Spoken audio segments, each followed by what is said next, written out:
Siapa sangka, di balik pakaian lusuh, tangan penuh kapalan, dan gubuk reyot di tepi hutan, tersimpan rahasia yang tak pernah terbayangkan manusia. Seorang tukang kayu tua yang hidup sederhana, tak pernah marah, tak pernah menolak menolong siapapun, ternyata menyimpan kekuatan yang hanya dimiliki para wali pilihan Allah. Sampai suatu malam, ketika kegelapan datang menghantui desa, rahasia itu akhirnya terungkap. Assalamualaikum teman-teman semua, selamat datang kembali di channel Kisah Reinkarnasi. Sebelum kita mulai kisah luar biasa kali ini, jangan lupa untuk subscribe, tekan like, dan nyalakan lonceng notifikasinya agar kamu tidak ketinggalan cerita-cerita penuh hikmah, keajaiban, dan makna kehidupan yang kami hadirkan setiap harinya.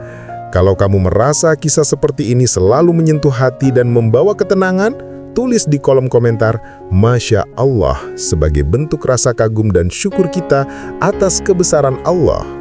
Karena setiap cerita yang kita dengar bisa menjadi pelajaran, bisa jadi peringatan, dan bisa juga menjadi cermin bagi diri kita sendiri. Sekarang, mari kita mulai kisah luar biasa ini.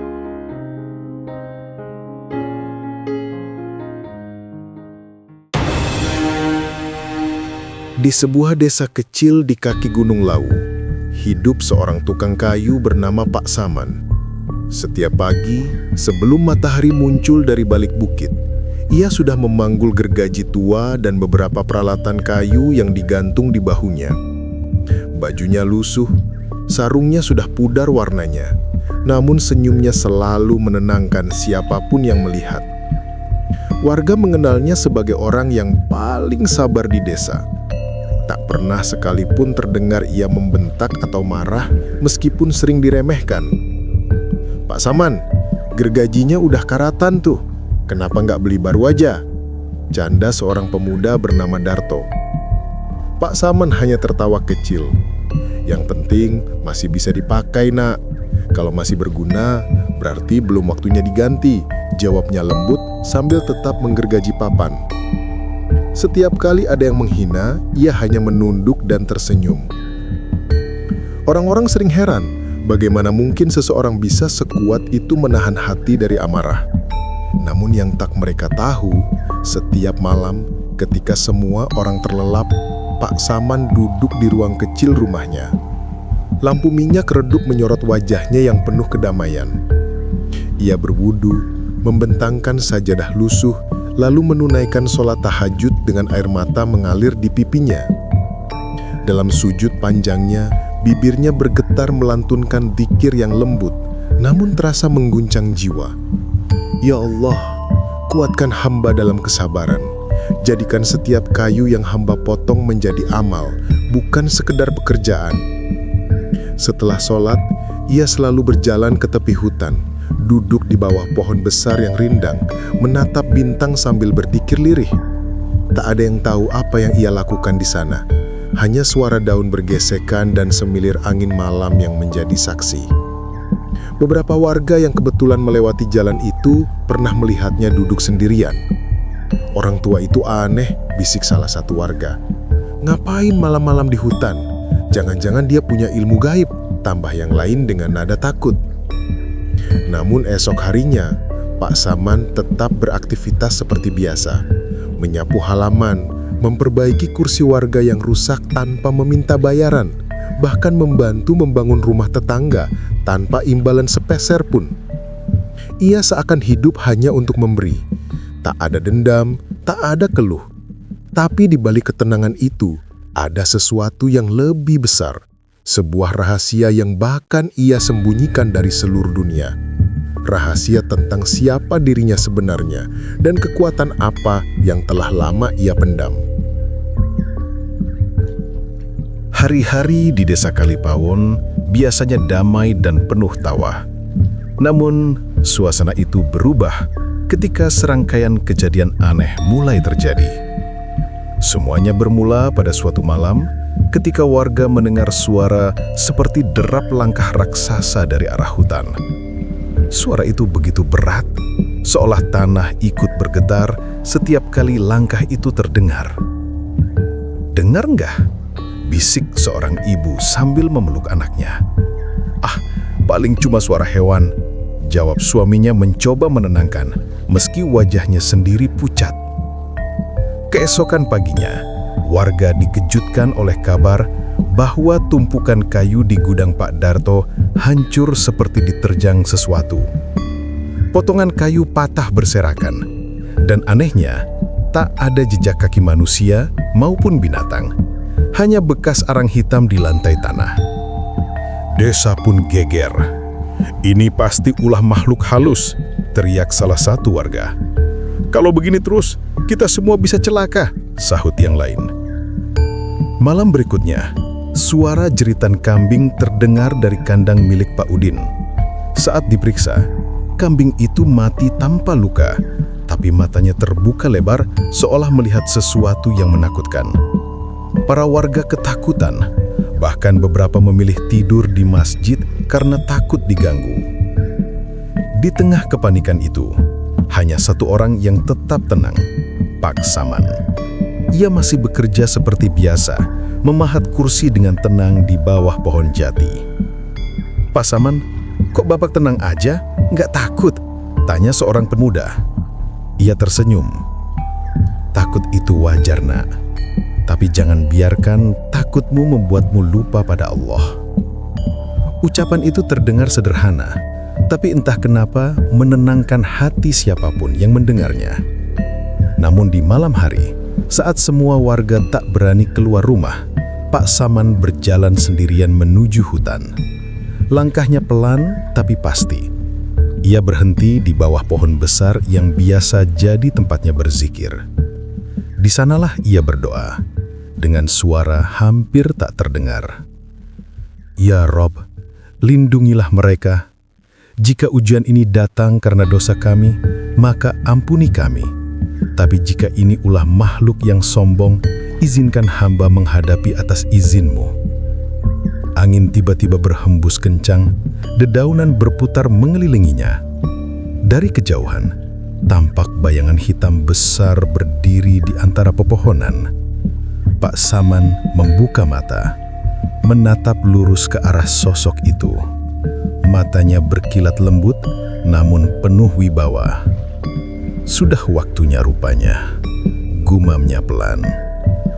Dan malam itu, untuk pertama kalinya, Desa Kalipawon menjadi saksi bisu awal dari pertarungan tak terlihat antara kekuatan kegelapan dan seorang hamba Allah yang menyamar sebagai tukang kayu biasa.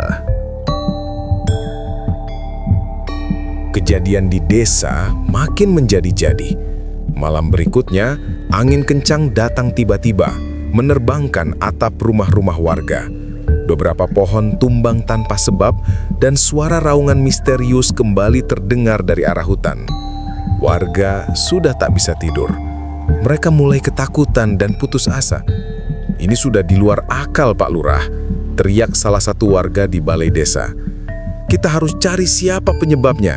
Jangan-jangan ada orang yang membawa sial di desa ini." Beberapa pasang mata langsung menatap ke satu arah, ke rumah kecil di tepi sungai, rumah Pak Saman. "Dia sering ke hutan sendirian tengah malam," bisik seorang pemuda. "Benar, dan dia selalu bilang hal-hal aneh tentang sabar dan ujian. Jangan-jangan dia pelihara jin," timpal yang lain dengan nada gemetar. Desas-desus itu cepat menyebar. Malam itu juga, sekelompok pemuda desa mendatangi rumah Pak Saman dengan membawa obor dan tongkat. Mereka berteriak-teriak memanggil namanya. "Pak Saman, keluar kau! Kami mau tahu sebenarnya siapa kau!" Pintu rumah kecil itu terbuka perlahan. Pak Saman keluar dengan wajah tenang, memakai sarung dan peci lusuhnya. "Ada apa, Nak? Kenapa datang malam-malam begini?" tanyanya lembut. "Jangan pura-pura polos. Kami tahu kau penyebab kekacauan ini. Kau pasti punya ilmu hitam, kan?" teriak salah satu pemuda yang paling berani. Pak Saman menunduk, menghela napas panjang. "Nah, kalau kalian tahu apa yang sebenarnya terjadi, kalian tidak akan menuduh seperti itu.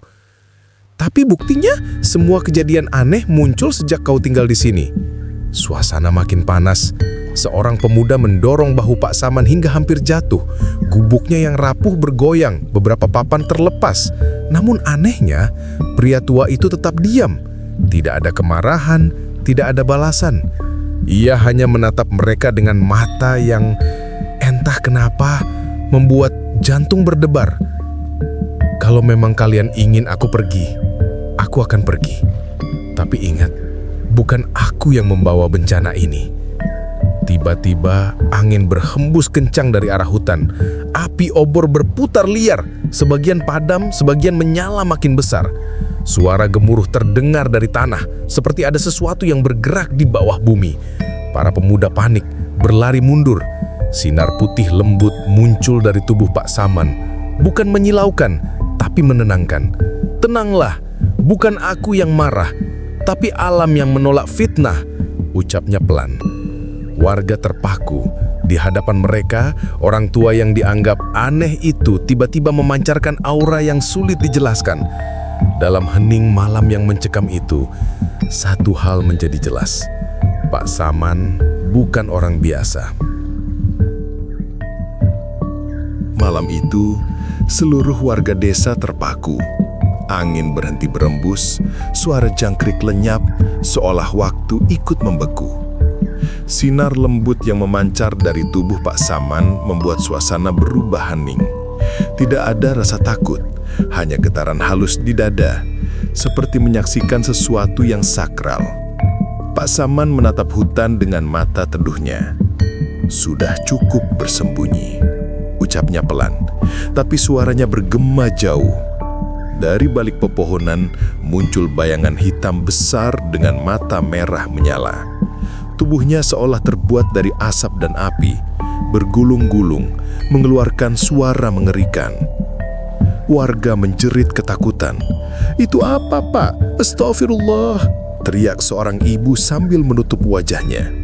Pemuda yang tadi menuduh Pak Saman bahkan jatuh berlutut, tangannya gemetar. Namun Pak Saman tetap berdiri tegak.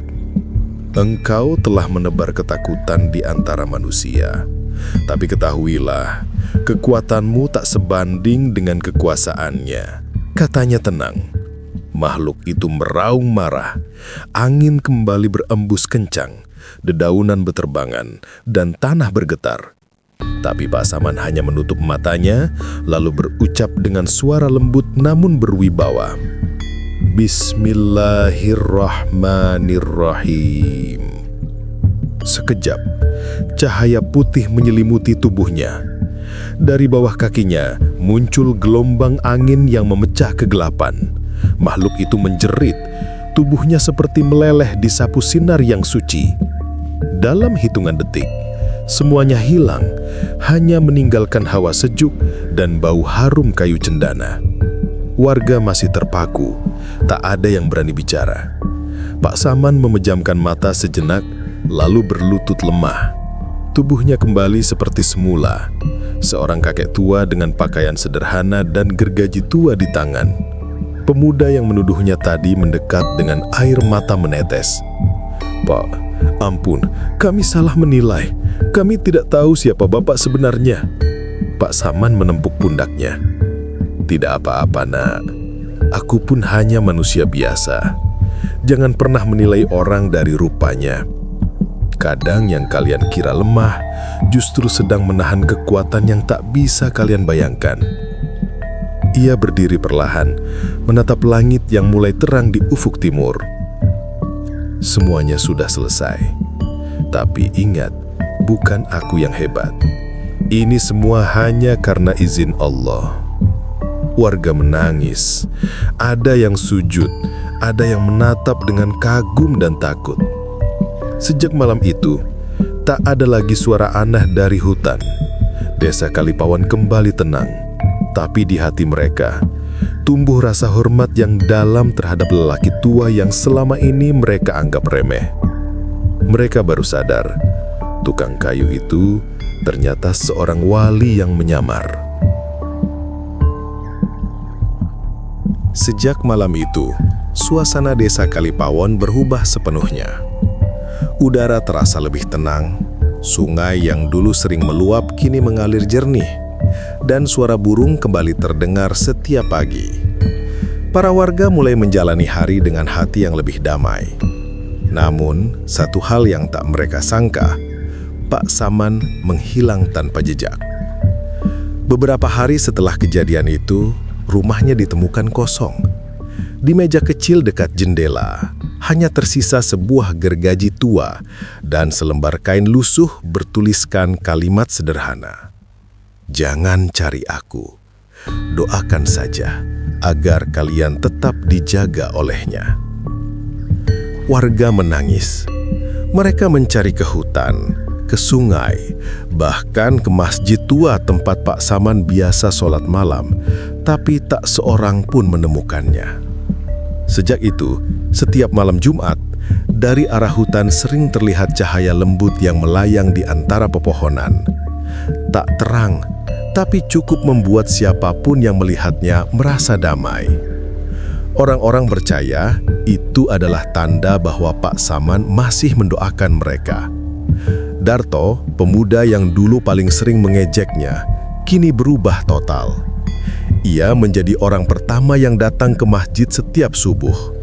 Suatu hari, ia berkata pada teman-temannya, "Dulu, aku lihat Pak Saman hanya sebagai tukang kayu biasa, tapi ternyata beliau lebih dari itu. Kesabarannya, ketulusannya, itulah kekuatan sejati." Warga kemudian bersepakat untuk memperbaiki rumah Pak Saman. Mereka menjadikannya tempat belajar dan berzikir sebagai bentuk penghormatan. Di dinding rumah itu, mereka menggantung gergaji tuanya sebagai simbol bahwa pekerjaan sederhana pun bisa menjadi jalan menuju kemuliaan jika dilakukan dengan ikhlas. Waktu berlalu, tahun demi tahun, anak-anak yang dulu takut keluar malam kini tumbuh dengan kisah tentang tukang kayu wali sakti. Setiap kali ada warga yang sedang kesulitan, mereka selalu teringat pesan terakhir Pak Saman. Kesederhanaan bukan kelemahan, tapi cermin dari hati yang kuat menahan dunia. Suatu malam, di bawah cahaya bulan, seorang kakek yang lewat di jalan setapak menuju hutan bersumpah melihat sosok Pak Saman berdiri di sana. Ia mengenakan sarung tua, tersenyum, lalu mengangkat tangan seolah memberi salam. Namun, ketika kakek itu mendekat, sosok itu menghilang bersama hembusan angin. Teman-teman, dari kisah ini kita belajar bahwa kekuatan sejati bukan datang dari otot atau ilmu yang hebat, melainkan dari kesabaran, keikhlasan, dan ketulusan hati. Jangan pernah menilai seseorang dari penampilan luarnya, sebab bisa jadi di balik kesederhanaan itu tersembunyi cahaya yang sangat tinggi di sisi Allah. Terima kasih sudah menonton sampai akhir. Jangan lupa tulis di kolom komentar, "Masya Allah," jika kamu juga merasa merinding dan tersentuh oleh kisah ini. Sampai jumpa di video berikutnya. Wassalamualaikum warahmatullahi wabarakatuh.